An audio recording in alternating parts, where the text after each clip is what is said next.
everyone, and welcome back to the 40 Days and Nights podcast. Hi, everybody. So last week we had a little bit of a technological snafu. So this is technically week 6, but episode 5.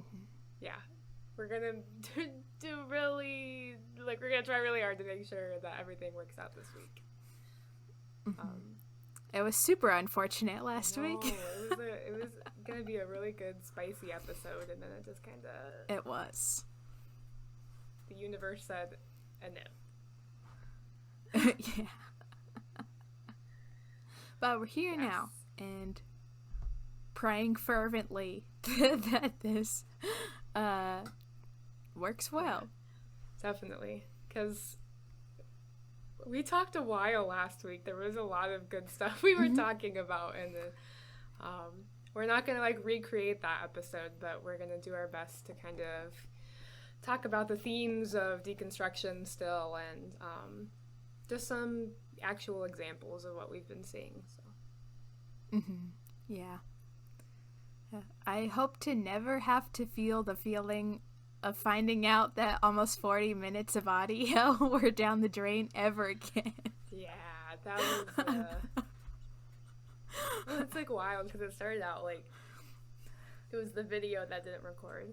So we're like, okay, fine, that sucks, but we got the audio, hooray. And then I go to start doing it, and I was like...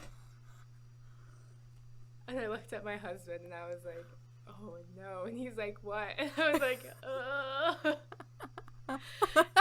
And I asked him if he could help because he does a lot of that kind of stuff, and he's like, no one can help you now is basically what he said. And I was like, ugh. Okay, well, tried. It's fine. I think we'd have to have $1 bazillion to have the best audio mixer engineer person fix it, and right. It's just not in the 40 Days and Nights podcast budget at this point in time. No, it's definitely not. Oh. Well, on that note, I think we're ready to get started. So 2 weeks ago now, we had been talking more about deconstruction, and then there are a couple things that happened this week in the Christian world that we'd like to talk about. Yeah, some wild stuff happened. Definitely. Yeah, Christian Twitter was going crazy. Yeah, there was a lot, just on all of my social media platforms, there's just been a lot of just kind of surprised reactions, but hopefully hopeful. So the first one I think we should talk about is the Pope making a statement about supporting the civil unions of folks in same-sex relationships. That was the big one of the week. That was right. A big deal. Yeah, I think a lot of people didn't really know what to do with it. Yeah, I saw a lot of commentary of people being very thankful for it, and then other people saying that this wasn't enough. So it was really interesting to see different people kind of give their thoughts on it. Yeah, I definitely saw kind of mixed reactions too. And at least in my social media sphere, the majority of the people who were saying this is a good thing, not that it's good or bad or whatever, but a lot of them were people not in the LGBTQ plus community, and then a lot of people who were this isn't enough are queer. So that was interesting too to think about of for straight cis heteronormative people seeing this as some semblance of progress, but then the people within that community, particularly who are Roman Catholic, saying yes, but it's just interesting. Right.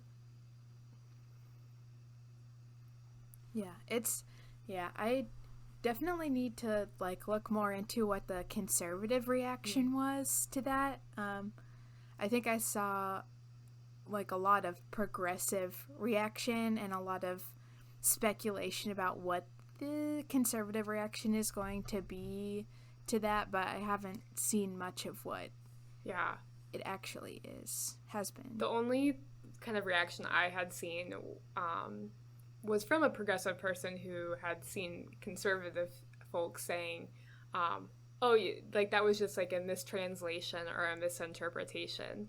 Like, so like what the Pope said was like, this is what he actually meant. And I'm like, I don't know what you could like misinterpret or mistranslate that as, but whatever.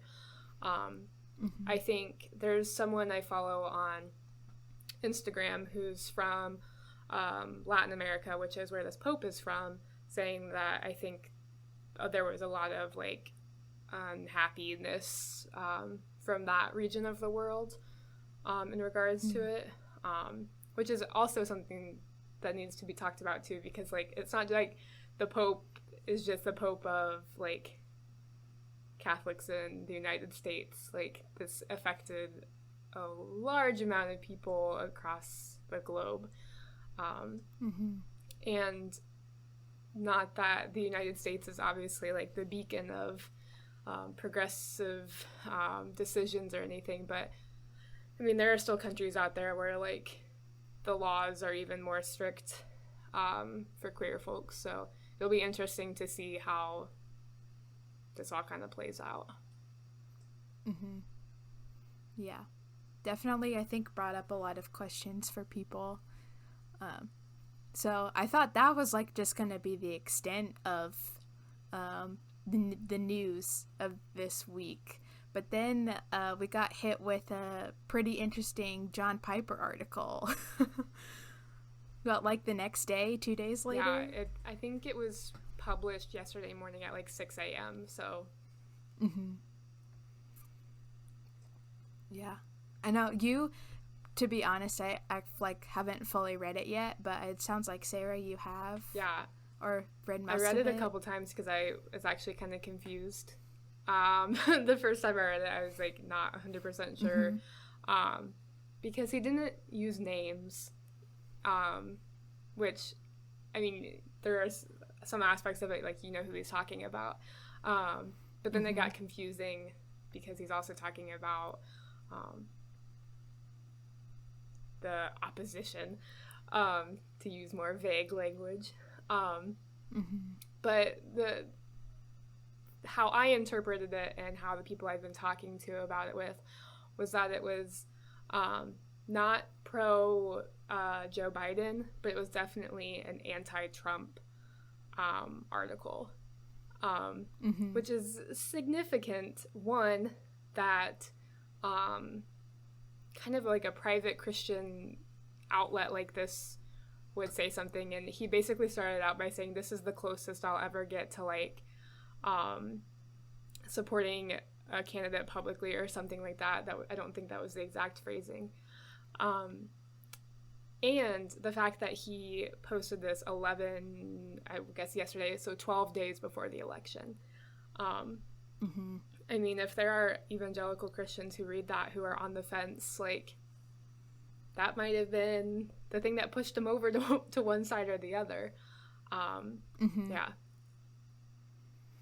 Yeah, I think it's really interesting, too, that, like, a week prior, the Gospel Coalition released an article basically saying that it's perfectly justified to vote for Donald Trump specifically based on one issue. So it kind of almost seemed like a clapback, as, like, I don't know, that's probably the most, like, as close as John Piper will ever get to having, like, a clapback kind of thing. I perceive, as someone who, like, used to read both of them, like, in college, not, like, in jest, but, or to, like, critique, but to actually, like, gain spiritual wisdom, like, they seem on par with each other as far as, like, theology and content. So to see like one go like one way and go like the complete like opposite direction like was really interesting to see. Yeah. I perceive like those two organizations and the people that write for them as like very like on the same page.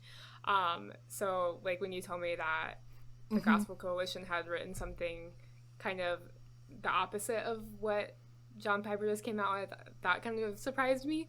And I mean, even thinking about earlier this year, I think it was earlier this year, I don't know, when, was it Christian Today, when they came out with the stuff about, like, just being very anti-Trump, and for that to be kind of another large, more conservative Christian publication,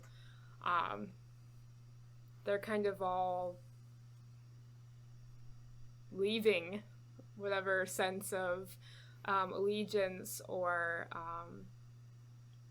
desire to follow that person, which I think is pretty great. Like, for people to figure that out. Would I have liked to have happened earlier? Yes, but it's happening now. So yeah. And I feel like this is like a pretty prime example of how deconstruction can look very different for different people. Because I think for a long time I just perceived deconstruction as being evangelical and then switching to the exact opposite, either like stepping away from the faith for a while altogether, or like being very progressive and more in like a mainline like liberal Protestant sphere. But it's been really interesting to see, especially in the past year, like this pocket or like group of people who have been like very prominent people in the evangelical church for a long time, who are now being very vocal about their opposition to Trump and their opposition to the hypocrisy that's been very tangible for the past 4 years, and to see like the retribution and condemnation they receive from people who've seen them as like great spiritual leaders, just for saying things like Black Lives Matter or being like very pro-immigrant or anything like that. It's automatically perceived as being like them being a proponent of the leftist agenda, and not them just coming to a place where they're seeing that like maybe this isn't what Jesus wanted us to do, like maybe this isn't the route where we should be taking. So that's, I don't know, it's been an interesting thing to watch, especially a lot of like Christian artists that I used to and some continue to listen to come to this place of like really wrestling with that, and a lot of people being supportive of it, but like it kind of sees an even larger group of people being like, I'm not going to listen to you anymore because you're like have fallen into this liberal trap. So it's like they're not really given the space to kind of wrestle with and work through everything that's happening. Yeah.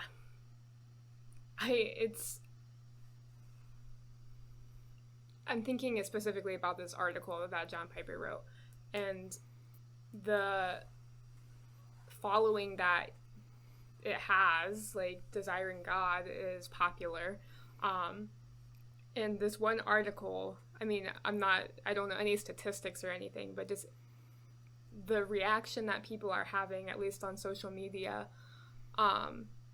for one thing that they don't agree with. And he hasn't even like really said anything, like he hasn't said that he's voting for Joe Biden. Like, it wasn't some sort of like endorsement article, but because he said that to think that more people die from like a pro-abortion agenda, I use air quotes there because that isn't how I would perceive that understanding on the progressive side. But anyway, he says that less people die from a pro-abortion agenda than the sort of like selfish culture that has been created by the current president. And people are losing their minds about this. But I mean, that's kind of a spicy thing to say. Especially since, like, I mean, you all who are listening, like, you probably know people who are only voting because they're one-issue voters and it's pro-life or nothing. And he's just trying to, like, kind of push back on that, and I think that's an important thing to think about. Like, we shouldn't be one-issue voters, at least in my opinion.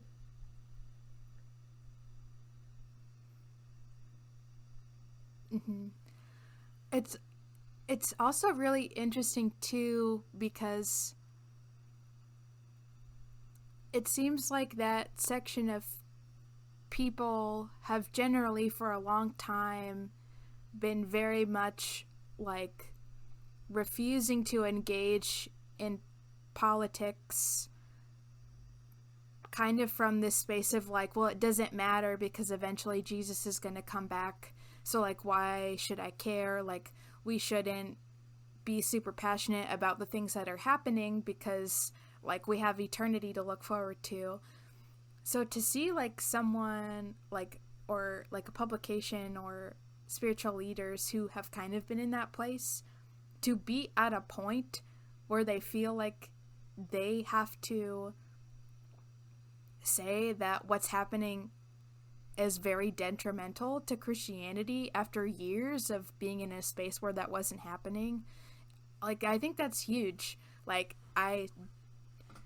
it was really interesting to see how many people who said that, like, they never would have imagined that they ever would have agreed with John Piper before.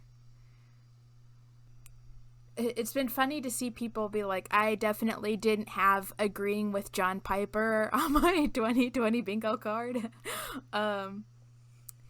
It's just, yeah, it's just really like a really wild time and something that I wouldn't have expected, and I think speaks to a lot of the spiritual and theological shift that's happening that I don't like exactly know how to put words to, but like stuff's happening, like, even though we can't see like the fullness of it, but like it's just really interesting to watch things that we never would have like expected to happening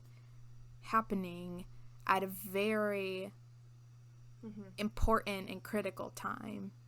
Oh, there was something I was thinking about when you were talking about like not having this on your bingo board. Don't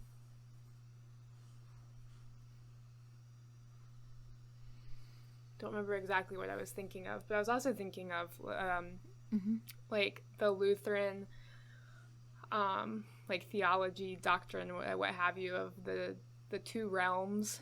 Back in the olden days they called it two kingdoms, but because that isn't really a thing so much anymore, they call it realms, whatever. But the idea is that there is kind of a separation of like your earthly rulers and your the heavenly rulers. This was an issue that happened during the Nazi regime in Europe in 1939 and beyond.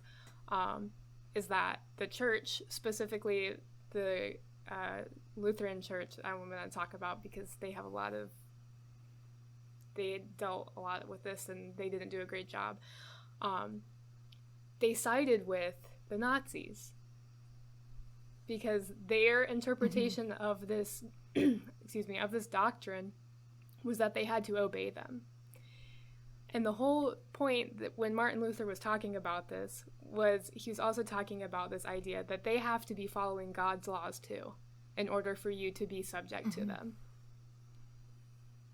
And obviously they weren't. Like, if we look back and we're like, were the Nazis following God's laws? gonna say no. That didn't happen. Right. And I think that's a similar kind of parallel to today of like, I mean, I see a lot of conservative Christians talking about the Caesars and using that as a justification for the horrible things that the secular government does, because they have to separate God, the ruler, from like the earthly rulers. And I don't think that is what is meant by that. Right. Like last time I checked, we follow a savior who was arrested by the state for doing things that made the empire uncomfortable and worried about their power. Like Jesus didn't exactly just go along with what was happening at the time. Like, yeah, I think that's definitely something that's kind of like coming to a head of this like following God in a way that definitely pushes back against the administration and the government that we're currently under. And I think the reason we have seen people that we know like kind of falling into this idea that like this government was chosen by God or whatever, I think a lot of it is fear-based. Like that has just been like the motivating factor of all of this, is that people are afraid that the things that they knew or thought they knew are not reality. That's something that I've like really been thinking a lot about, especially we've been talking about this in my history of Lutheranism class, like the whole Nazi thing. It's not like I just like had that on the top of my mind because it was talked about this week in my class. But I think that really helped me kind of see the parallels to like what is happening today, and not to be like alarmist or be like, it's the same, but it's like really close and really similar.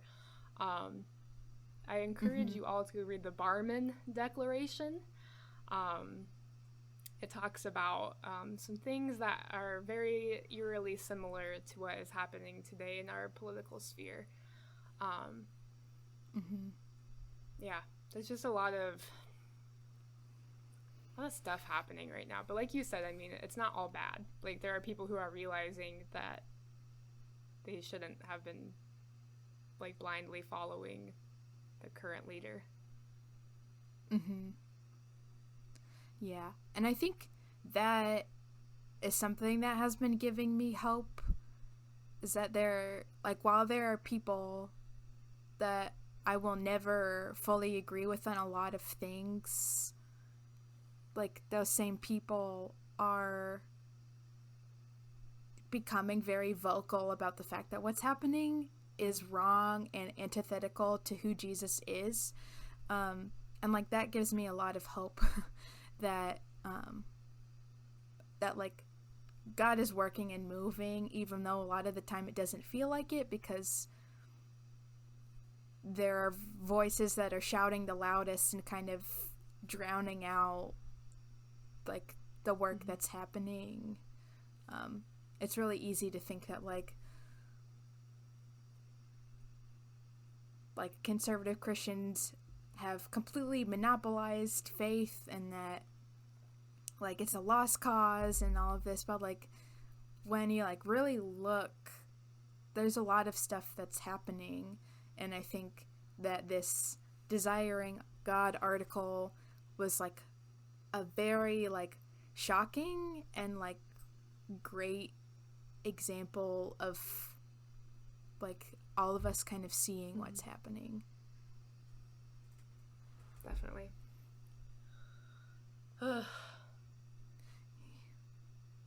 Yeah. It's really interesting that like you bring up the like the Lutheran Church's complicity in World War II, because like a few years ago I took a class called Problem of Evil, and we talked about the Holocaust a lot. And a question that came up multiple times in that class was, how could those people have gone along with something that was so terrible. Like, how could they have not realized that what was happening was absolutely horrifying and completely against any sort of human right?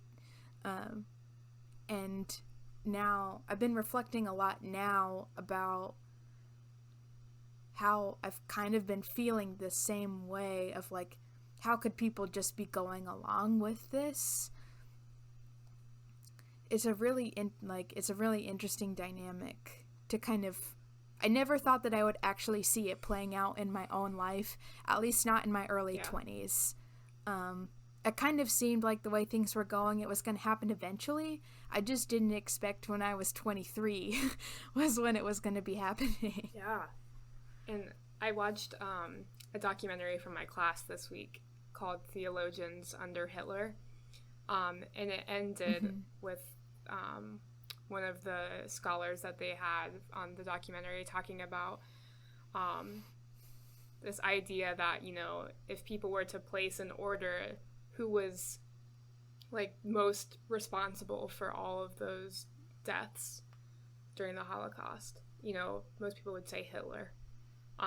But there was one person in this group that, like, they had cards, and this person's card said, pastor preaching hate towards Jews in the pulpit. And they were defiant that this was the person that was most responsible. And I've been thinking about that since I watched this, of this sense of, especially when we're talking about Christianity in America, like, the idolization of pastors and the inability to kind of question what they're saying, if you don't agree with it, not being like, oh, well, they're probably right. Like, you have the ability to question that yourself and say, is this something that I agree with? And if your pastor is preaching hate from the pulpit, that's going to permeate your lives. And that's what happened. And I think, you know, we're talking about church leaders who are saying things and that impacts our daily lives, you know, for good and for bad. You know, now we're in the place of the Pope is saying things that will hopefully positively impact people's lives. Not saying it will, but I'm hopeful that it moves in some positive direction. Talking about John Piper, like, that is going to change people's lives. Yeah.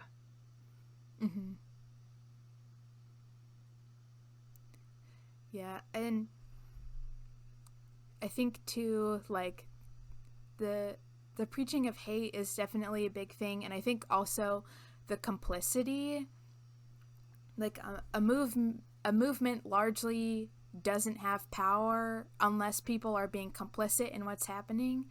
And it's like something that we've been talking a lot about in Capital Worship, because we're going through the Color of Compromise, is that in looking at the American church in the 1900s, the amount of people that were explicitly racist and harming people was like a smaller percentage of the population versus the overall church, but a large percentage of people were complicit in what was happening, and that's what allowed what was happening to continue on. And it's a large part of why we continue to see it happening today, is because there's a very small percentage of people who are perpetuating all of the horrible things that are happening, but the majority are being complicit in allowing it to happen.